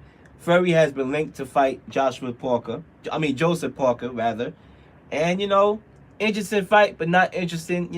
Joseph Parker had losses to Dillian White and Anthony Joshua, and at the end of the day, it's just a tune-up fight. You got the deal, you fight the guy, you win, and then you move on.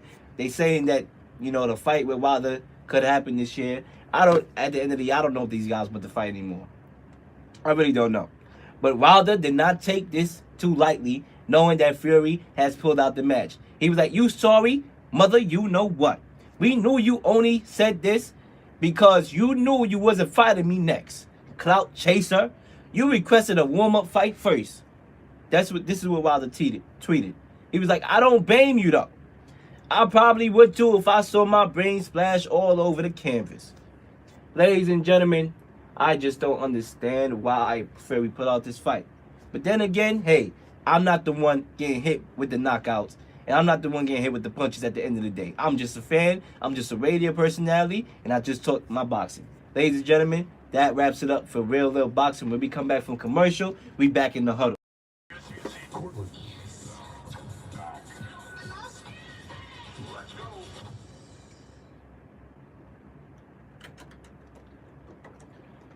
Yes, yes, yes. We are back here. WSUC 90.5 FM, The Dragon.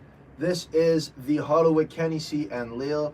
Ladies and gentlemen, I went off on my rant about hockey. Lil went on his rant about boxing. Just brings a little spice to the show. Most definitely. We're going to get right back into this. So, Lil, recently this week, some disappointing news for, I guess football fans and mainly Patriots fans.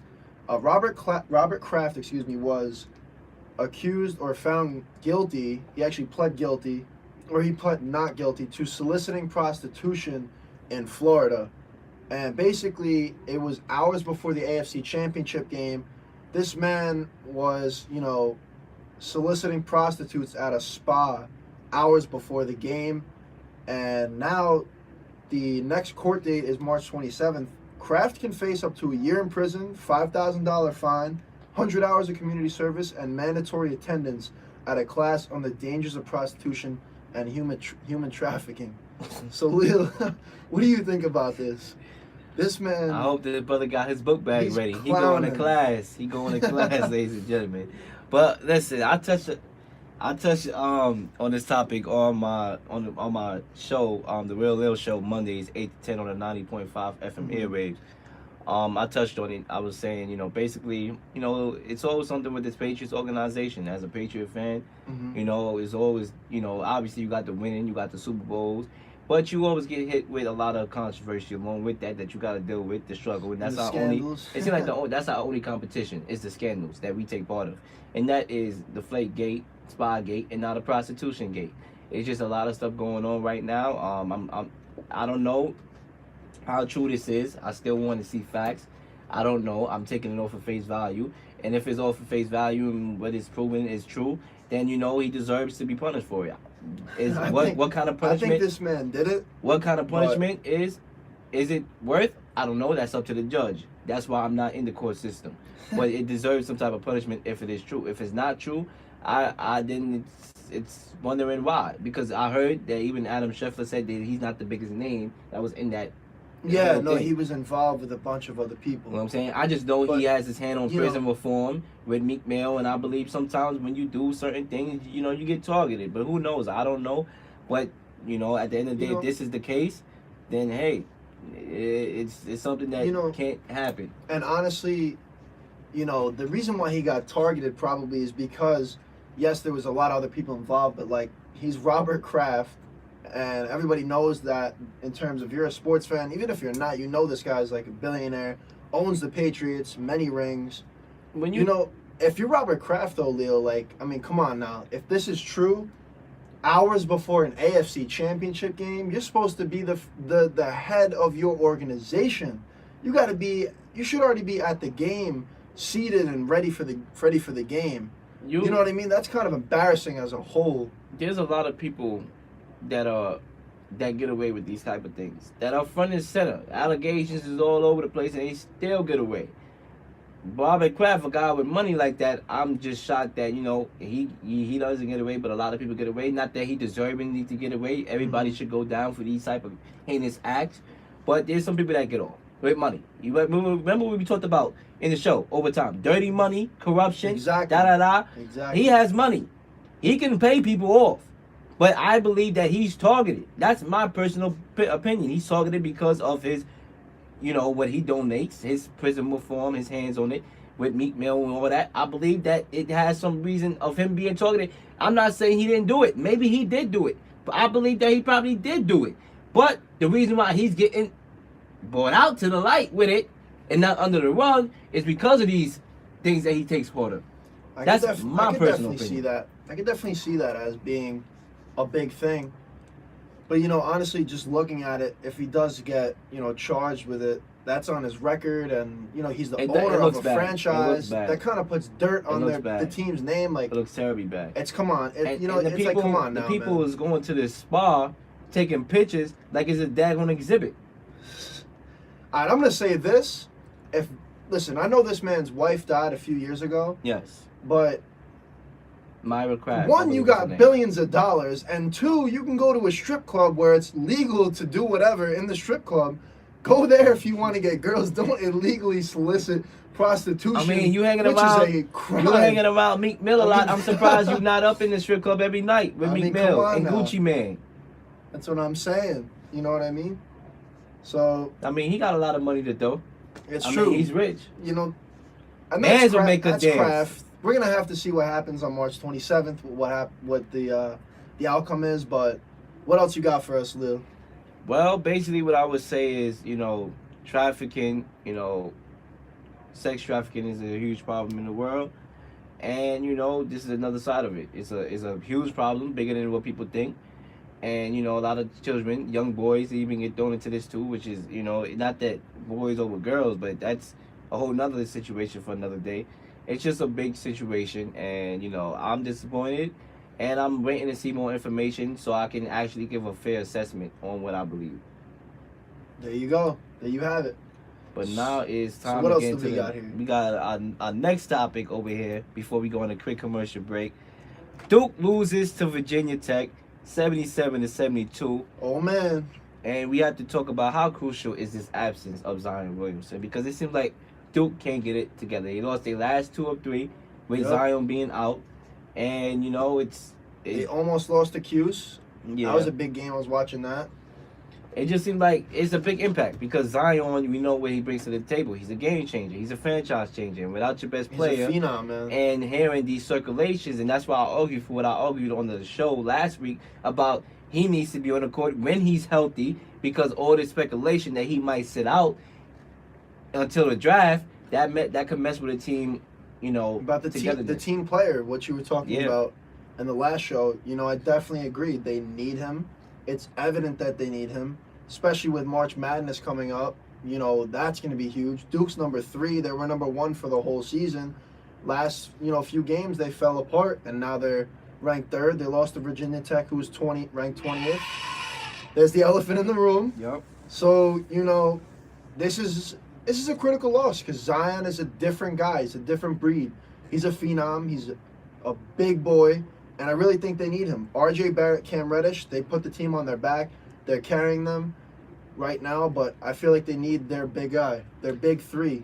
And Duke is better when RJ Barrett and Zion Williamson. Exactly. play. They got that chemistry, that undeniable chemistry, and, overall, yes, I think they 100% need Zion. When you're healthy, big man, come back out on the court because they're going to need play you. and They're play gonna need because you. they're gonna need you. And no, Duke has no chance of winning a national championship or even making it to the Final Four at that No shot. without Zion Williamson. All right, but let's go on to the other basketball game last night because a lot of attention was placed on Ole Miss because a couple games ago they 8 of their players took knees based Oh. on a Confederacy rally going on campus. Political statement. Obviously, when players do that, it's always going to garner attention because that's what it is. It's a political statement, controversy, and that's why it gets the light of day. So obviously, everybody was tuning in to see whether or not they was going to do it again, which they didn't. And they end up having a controversial game against Mississippi, against Tennessee, in which they lost 73-71. Tennessee is ranked number 7. It's controversial. At the end of the game, the fans were throwing all sorts of cans and food and hot dogs on the court or whatever. And it was just, it was controversy again without the kneeling. My thing is here, it was a couple controversial calls, and maybe it begs the question. I mean, yes, at the end it did look like a charge, but who knows? It could have got called either way. And who knows if they was targeted before they take another knee. And that's why the referee didn't give them certain calls. In the You know game. what, Lil, let me say this. It is a damn shame that in this day and age, it is 2019, and there's still white supremacy and KKK rallies and all this other, I can't even say the word because we on air, but this is ridiculous. To me, in this instance, let the man kneel. If it's gonna come to this where, white supremacists are gonna harass teams in the Midwest and in the South, they're basketball teams. Let them play basketball. Who cares what race someone is? This is ridiculous, man. And this has been going on for decades and decades throughout American history. It's a whole big thing we can get into, but bottom line here, you know, this player was troubled by the mood of the campus. He considered sitting out a game against Georgia, you know, and then I'm reading he talked to his mom, and he said, Mama, I'm going to do it. I'm going to kneel. The man reserves the right. It's not illegal. If he's going to do it and he doesn't like what's going on in that racist area, because it's obviously, you know, Mississippi, it's controversial. It's a controversial area. Yeah. So, you know, I feel like it was right. Just with this instance, man, I mean, come on now. The campus wasn't doing anything to stop this. Like, I want to see more details. It's ridiculous. Shows the power. It's ridiculous. It shows the power of sports and the impact of sports. You know, certain people, they have certain platforms. When you're an athlete, you have a platform. Thousands of people watch you every day. They watch your every move. You drop a video on Instagram, you got 1 billion likes before you even post the picture or the video. Same thing with rappers, all that. It shows the impact that these athletes have, whether even if they not in the NBA or the NFL or the MLB, but they in the collegiate level. It shows the impact that these players have and how they can inspire change, because people from all walks of life, white, black, yellow, Buddhist, Hinduism, Satanism, even though I don't mess with that foolishness, but whatever it is, whatever, Christianity, whatever it is, it brings people together because they you know, they watch, they love the same thing. They love the game, they love sports, they love music. And it brings them together. They can cheer together, they can, you know, be tied together. You know what I'm saying? The power of sports can change the world. It can change lives. It brings people who's actually playing it in the sport out of poverty. People that are disenfranchised, that, you know, live in a bathroom type. You know what I'm saying? But they able to make money, provide for their family, give back to the community, donate to various organizations, donate to cancer research, and it helps just make the world better.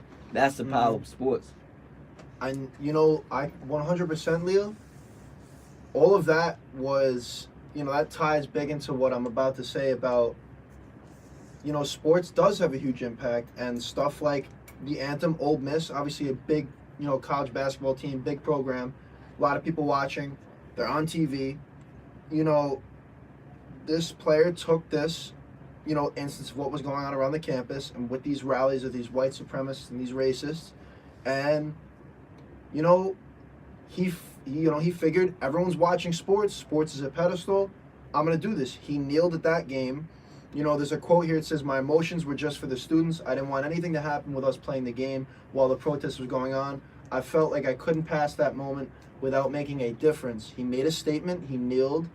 Wants to, you know, everyone's going to look at him. He's kneeling. Why is he kneeling? Make the issue known. Racism is very much alive in the South and in the Midwest, specifically in Mississippi. And, you know, people want to say, oh, he's kneeling. Kaepernick kneeled every game, yes. This instance, the guy kneeled once for an issue that needed to be addressed that wasn't being addressed. And then it says here he was not planning on taking a knee for the next game, and the entire team stood for the anthem before they lost to 7th-ranked Tennessee. So it was just for this one game that particular instance was going on. And yes, Lil, sports is huge. Sports, everyone watches sports. America is sports. So he used this as a pedestal to, you know, make light of what was going on. So I agree with this. And that comes with a lot of bravery. Because Exactly. you know you're going to get a lot of flack. You know, especially when you're on a bigger stage, you're going to have people that don't respect you no more, who probably watch you as a player and not like you anymore. You know it's going to come with some type of, you know, criticism. And for him to still take that risk, for the 8 people who actually decided to take the risk, shout out to those 8 people. 100%. And you got to be bold to do that, especially with, you're kneeling for the anthem, and there's literally racists outside the stadium, like, I mean, waiting. you're in Mississippi. Like, I mean, that's some risky business. I mean, you could halfway get out the stadium, and then you see, you know, a whole group out there ready to come out to take you out. But, you know, at the end of the day, shout out to these young players, shout out to the people that inspire change, and shout out to the people that make political statements.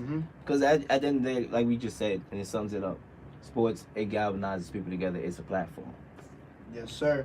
But anyway, we have our last topic, and basically we want to, preview the doubleheader tonight on TNT. You have the 76ers starting off at the Oklahoma City Thunder at 8 p.m. I'm going to hurry up and get back, grab something to eat, because I am starving to watch that game. 100%. And then you have at the bottom at the 10:30 game, the Jazz at the Nuggets. Speaking of Nuggets, like I said, I'm starving. But at the end of the day, we have two good games. And we're going to start off with the first game. The 76ers at the Thunder, two good teams. The 76ers is obviously have been on the rise with that Tobias Harris trade. They have the roster. The Thunder obviously has been playing good. Paul George has been playing really Hold it good. right there, Leo.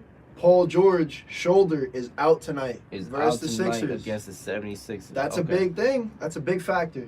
That's a big factor. I still think that the Thunder have a chance, obviously, with Russell Westbrook. Yeah, with Russ. Dennis Schroeder coming in, Steven Adams. But because of that, what you just told me, I'm going to go with the 76ers in an upset. In a close game. Me too. That's a safe bet. I won't be surprised, though. It's a safe bet. Because, honestly, the way George has been playing, obviously MVP candidate type of player, they definitely need him on the court 100%. And to keep that chemistry with Russ, he's not going to have him tonight. So it's going to be like when Russ took them to the playoffs, putting them on their back type of game. But I think just because of the Sixers are so deep with that, that great starting five and their bench, I think they're going to win this one. But I agree, Lil. It's going to be close. It's going to be a close game. I'm going with the 76ers in the first game. The second game, the Jazz at the Nuggets.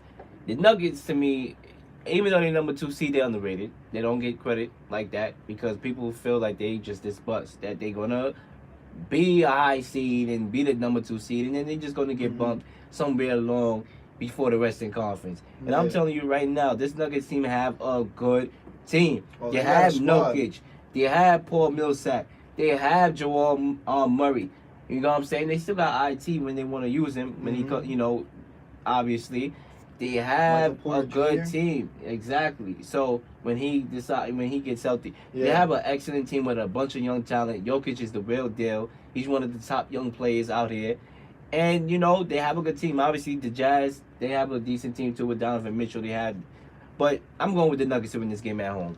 And honestly, looking at this again, the Jazz are going to be without Ricky Rubio, starting point guard. So definitely going with the Nuggets. Jokic has been on a tear. I'm going with the Nuggets as well.